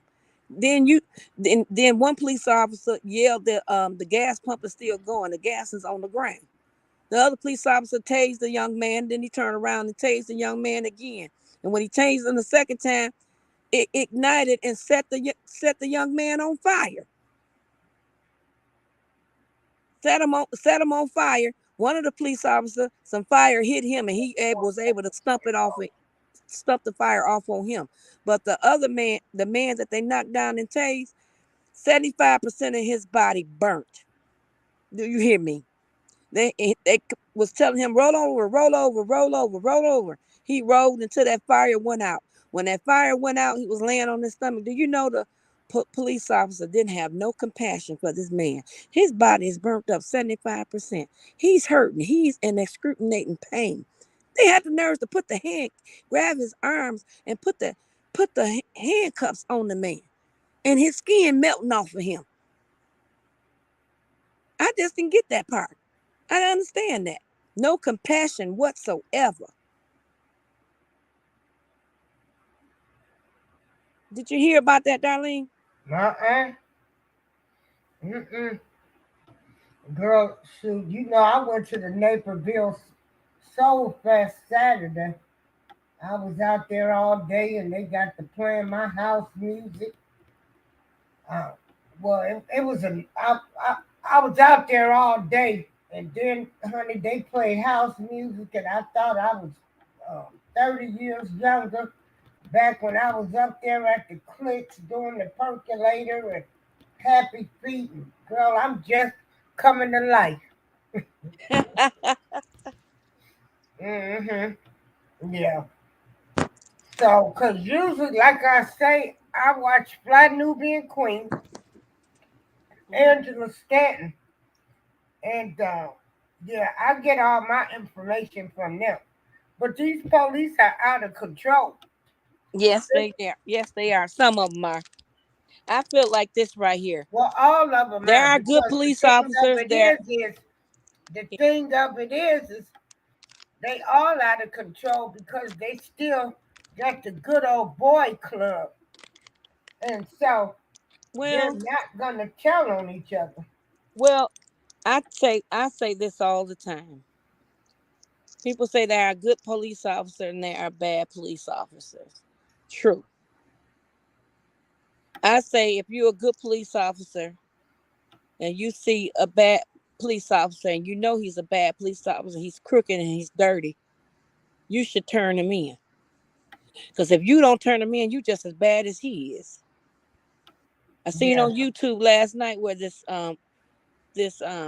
white police officer, they had got her and her um sergeant, they had got a call to a Walgreens for somebody that was trespassing. Across the parking lot from the Walgreens, there was this young black man sitting on the bench, and it's in the public area. The guy that was trespassing, um, it didn't. I guess the guy had showed because the video started off where they wasn't talking to nobody. Then the the guy cop, he walks over to the young black man and told him, "Get out of here! Get your ass up and get out of here before I kick your ass." He just started cussing and stuff at him. She had her body camera on, but he didn't know it. He didn't have on his body camera at all. She stood there and she watched him, saw how he belittled this man and mistreated this man. And when she, the next day at work, when she turned in her body camera in, the next day at work, she downloaded and showed the chief of police and said, "I think you should see this right here to see how Sarge mistreated this guy. He shouldn't have did this guy like this." Had roughed the guy up and everything. So when she did that, the sergeant, he turned around and wrote up a evaluation on her and said, basically saying she wasn't doing her, he didn't like how she was doing her job. She didn't do this and she didn't do that. And 8 months prior than that, she was at a she got a call and she didn't turn on her body camera. So they fired her for that. 8 months ago, you gonna fire me for something like this? No, you're firing me because you and Sergeant are good old boys, and y'all want to get rid of me because I reported this. They don't like it when other police officers tell another police officer. They get Oh rid of you. no, no, they They get gonna rid make of you. them up on. That's why I'm saying. That's why I say they all bad because they're not going to break that code. They not gonna tell on each other. Now look at that. Look at the guy, the police here in Joliet, the Mexican guy that turned them in. They turned around and found him, got him fired from his job. Somebody he looked at the stuff afterwards. Oh, you talking about with the BJ Yeah, the Lewis? Hernandez, remember? Well, Hernandez, he had every the position that he was in, he had every right to go back and look at that because of the position. I think he was a lieutenant, a sergeant, or something like Right. that. He can go back and look at that right there. When he looked at it, he said that um after he saw that, the man said he couldn't even sleep at night. It kept bothering him and bothering I him. know, but they turned around and charged him with going on the property, looking at that thing Oh, at they the. charged him because he um he turned on his um computer outside of Will County and looked at it and then turned it in outside of Will County. He went to a news station outside of Will County and did that. That's what they charged him with. Said he breached breached the system or something that he wasn't basically he wasn't supposed to do that. So that's why they retaliated against him about that. You remember you remember when I was on doing my Facebook lives and when I was telling the chief of police, what was his name? Can't remember his name. Now, I told him, y'all covered up this man's murder for 5 months. You might as well get ready to either tell the truth or resign. Because you're going to get fired. When the FBI come in there, they're going to turn over every stone. Do you know the state's attorney, they're in there turning over Joliet Police Station now. They're investigating them. Yeah, I saw what's the name came down, but they still in office. So it don't take them this long to do no. Hey, Hey, K. Judah. Yeah, she said, "Did you see the video?" Yeah, I saw that video where the black man pushed the black man from his front door and tried to force his way into the black guy's house, and the black man saying, "Don't come in, don't go in my house." Yeah, he pushed the guy out of the way to go inside to say something to the other black man, and the other black guy was yelling, "Man, what you doing? Don't shoot me! What you reaching for? What you reaching for?" But Hernandez lost his Guy, job. sorry. The other black guy's like, "I didn't do nothing. I didn't do nothing." He came in there and wrestled the boy down on the couch, trying to arrest him for nothing. He went into the house, didn't have no business going into that house. He didn't have a warrant or anything to walk into that Wait house. a No minute. probable Keep cause. talking, Regina. I'm going to pour He me didn't some have a probable cause or nothing to go into that house. And that guy was yelling, "Man, what you doing? Don't shoot me. What you reaching for? What you reaching for?" I was scared for him, and I was on the other side looking at the video. I was scared the whole entire time. I was thinking this man was gonna pull out a gun and shoot that boy and kill him.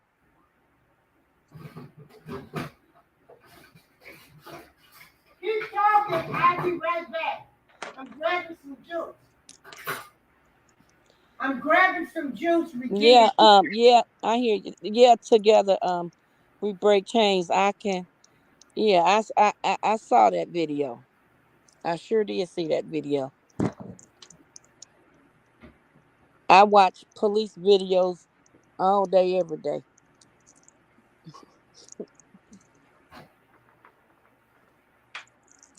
And I listen to Dr. Umar sometimes too.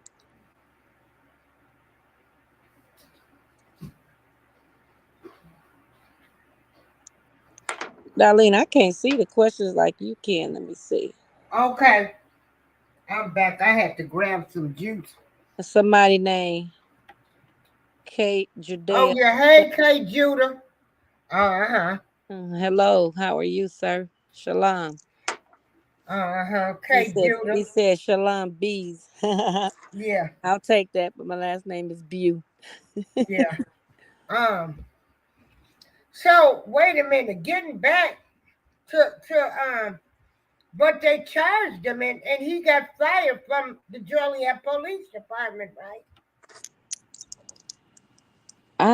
Um, I think they trying to fight to get his job back. But that chief of, that woman that was the chief of police, they fired her and they hired another chief. But this time, they didn't hire from the inside. They hired someone outside of the county. They brought somebody in with a fresh set of eyes.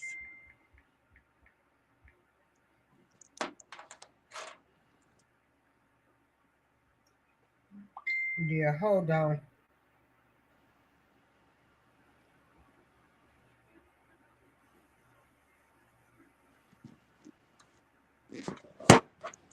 Yeah, I saw that video. His partner stopped him because he ain't had no right to go in there into that into those people house like that. You got some of these backwood police officers. They think they can do whatever they want to do,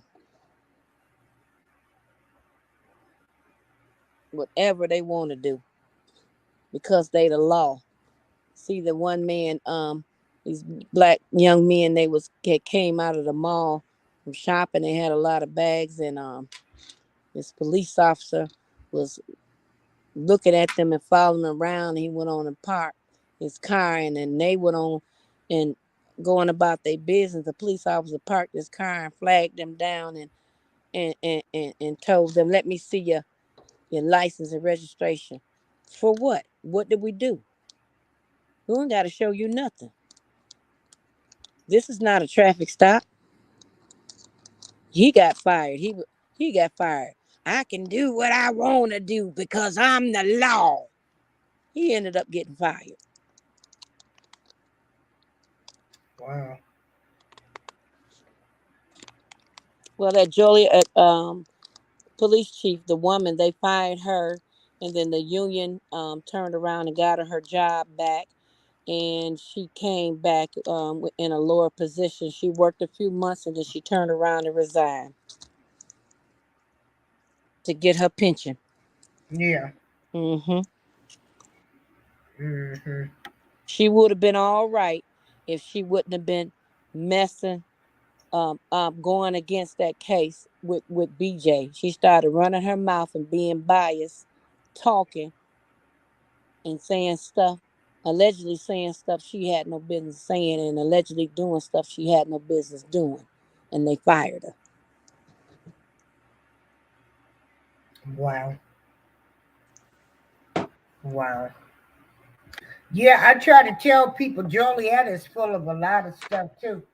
Like, if this ain't no great city, yeah. I mean, it's a great city, but um, not for blacks. Coming here from Chicago, when I did, seeing blacks and as bank officers and tellers and stuff, moving here from Chicago was a big, like something for me.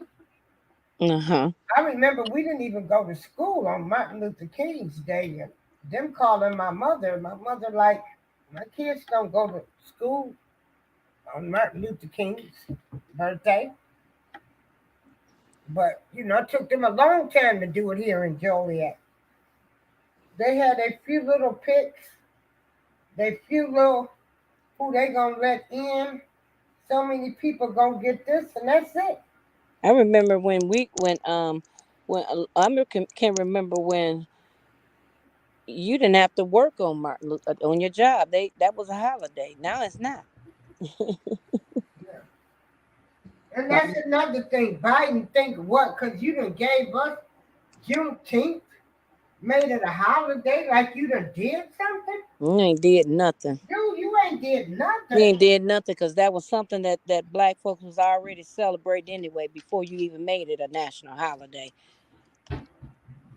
You see, Walmart got ice cream, Juneteenth ice cream out. Ow, ow, ow, ow, ow. Ooh, And that that so, that that's this that that was just blew me. Walmart yeah, um selling Juneteenth ice cream. That just blew me. yeah. Mm-hmm. Yeah. Well, anyway, honey, we're gonna end this show. We've been on for two hours and 7 minutes. I'm glad you came on. I'm gonna show you how to download this other program in case you wanna go talk on it and be on Spreaker.com, and your shows get sent to like 12 different podcasts. Uh-huh. And I'm gonna call you tomorrow and explain to you how you can do that and do your own shows. You can go in anytime you want to. I appreciate you, and I Okay. appreciate you having me today. I Yep. enjoyed myself. We talked about a lot of things, Yep. different types of subjects. Yep. And I'm a talker. I like to talk. Oh, I know. I know. Mm-hmm. Yeah. Yeah. Okay. All right. All Everybody right. have a blessed evening. Be safe. All right. In Blessed the night. showers, I'm out. All right. Bye.